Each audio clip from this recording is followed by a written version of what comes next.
اب بیوی نے زخم پہلے چھیل دیا ہے, اندر بیٹے کی جدائی کا ایک طوفان برپا ہے, لیکن کیا کیا, زبان کو دانتوں کے نیچے دے لیا.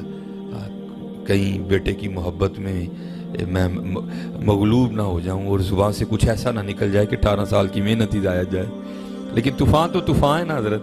جب اس کو کوئی راستہ نہیں نہ ملا تو اس نے آنسوؤں کی شکل اختیار کی اور آنکھوں کے راستے بہنا شروع کر دیا. تو کیا ہوا, یہ آدھی ٹینڈ کر چکا تھا, یہ سائیڈ جو ہے نا ساری دائیں یہ مونڈ چکا تھا اور بائیں جانب آنے والا تھا. تو آتے آتے نہ کیا ہوا, آنسوؤں کا ایک قطرہ شاہ صاحب کے سر کے اس حصے پر گرا جہاں سے بال اتر گئے تھے. تو نہ بھی اترتے تو حضرت کو پھر بھی پتا تھا اندر چل کے آ رہا, بہانا ہی بنانا تھا نا. وہ پیچھے دیکھا تو مرید رو رہا ہے. اس کو پوچھتے ہیں تو کیوں رو رہا ہے؟ تو وہ غالب کہتا ہے نا, یہ کہاں کی دوستی ہے کہ بنے ہیں دوست نہ سے, کوئی 4 سال ہوتا کوئی غم گسار ہوتا. آج 18 سال بعد مرشد نے پوچھا تھا رو کیوں رہا ہے, پھر تو پھوٹ پھوٹ کے رویا تھا. اس کو کہتے ہیں کیوں رو رہا ہے ہوئے؟ عرض کرتا ہے حضور 18 سال ہو گئے بیٹا کھویا, آپ کی بارگاہ میں دعا کی عرضی ڈالی تھی تو آپ نے کلام ہی نہیں فرمایا تو میں بھی نہیں بولا.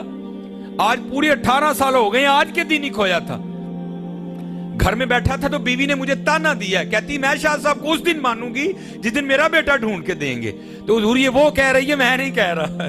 مسکرا کر فرمانے لگے اس نے کون سا روز روز کہنا, چل تو گھر پہنچ, تیرے جانے سے پہلے پہلے آ گیا ہوگا.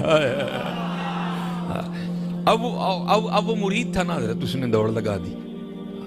لیکن حضرت جی ان کے ساتھ کون دوڑ لگا سکتا ہے؟ کوئی لگا سکتا ہے ان کے ساتھ دوڑ؟ نہیں. یہ لکھا ہے کہ ایک دن حضرت خواجہ نظام الدین اولیاء رحمۃ اللہ تعالی آپ اپنی خانقاہ میں تھے اور جذب کا غلبہ تھا. تو کرتے کیا تھے, بار بار نا زمین پہ اپنا پنجہ رکھتے تھے, آدھا پاؤں, سارا پاؤں نہیں رکھتے تھے, صرف پنجہ رکھتے تھے اور پھر اٹھا لیتے تھے. کوشش کرتے تھے سارا رکھنے کی, لیکن رکھنے کی نوبت ہی نہیں آتی تھی. آدھا رکھتے پھر اٹھا لیتے. اب سارے مرید کھڑے دیکھ رہے ہیں خانقاہ میں کہ حضرت صاحب بار بار آدھا پاؤں زمین پہ رکھ رہے ہیں, پورا نہیں رکھ رہے.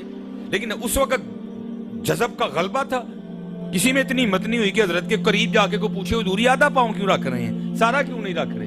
جب حضرت کا جذب کم ہوا نا اور آپ آ کے اپنی مسند پہ بیٹھے تو سارے مرید اکٹھے ہو کے آ گئے. عرض کی تھی حضور ہم دیکھ رہے تھے آپ بار بار زمین پہ آدھا پاؤں رکھتے تھے پھر اٹھا لیتے تھے, سارا نہیں رکھتے تھے, تو یہ آپ کیا کر رہے تھے؟ تو آپ نے فرمایا میں نے اپنے اکابرین کا قول پڑھا ہے کہ اہل اللہ کے لیے عرش الہی 2.5 قدم ہے, لیکن قربان جاؤ نظام الدین کا تو آدھا بھی نہیں بن رہا تھا. اللہ, ان کے ساتھ حضرت کون دوڑ لگا سکتا ہے؟ لگا سکتا ہے کوئی ان کے ساتھ؟ نہیں لگا سکتا حضرت. یہ تو انجینئر مرزا محمد علی کا ویسے دماغ خراب ہو گیا, ان کے ساتھ نہیں دوڑ لگا سکتا کوئی بھی. وہ اس نے لگائی دوڑ, لیکن جب گھر پہنچا نا تو جا کے کیا دیکھتا ہے, سارا گاؤں اکٹھا ہے, چھت پہ عورتیں چڑھی ہیں, نیچے مرد کھڑے ہیں. جا کے حیران ہو کے پوچھتا ہے بھائی کیا ہوا میرے گھر میں؟ وہ کہتے ہیں یار ہمیں خود نہیں پتا, ایک گھوڑا بدھا ہے, چارپائی بچھی ہے, 20 سال کا گبرو نوجوان بیٹھا ہے, پتہ نہیں کون ہے وہ اس نے لوگوں کو سائیڈ پہ کیا, اندر گیا. اب تو خون ٹھنڈے ہو گئے ہیں نا, تب ابھی خونوں میں گرمی تھی حضرت. خون نے خون کو کھینچا, باپ کو نہیں بتانا پڑا یہ بیٹا ہے, اور بیٹے کو یہ نہیں بتانا پڑا یہ باپ ہے. دونوں بغل گیر ہوئے, سینے سے سینہ لگا, خوب روئے دونوں. جب اندر کا طوفان تھم گیا نا تو باپ بیٹے سے پوچھتا ہے پتر وہ کس طرح گیا اور کس طرح آیا؟ وہ کہتا ہے بھائی جب گیا تو خود ہی نہیں بتاتا, چھوٹا تھا.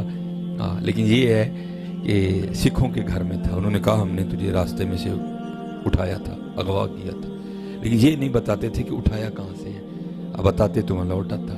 اچھا پتر یہ تو ہوا جانا, اب یہ بتا واپس کس طرح آیا؟ وہ کہتا ہے ابا جی میرا سکھ مالک کہیں جانے والا تھا اور اس نے مجھے گھوڑا تیار کرنے کا حکم دیا, تو میں گھوڑا تیار کر کے نا اس کی لگامیں پکڑے کھڑا تھا.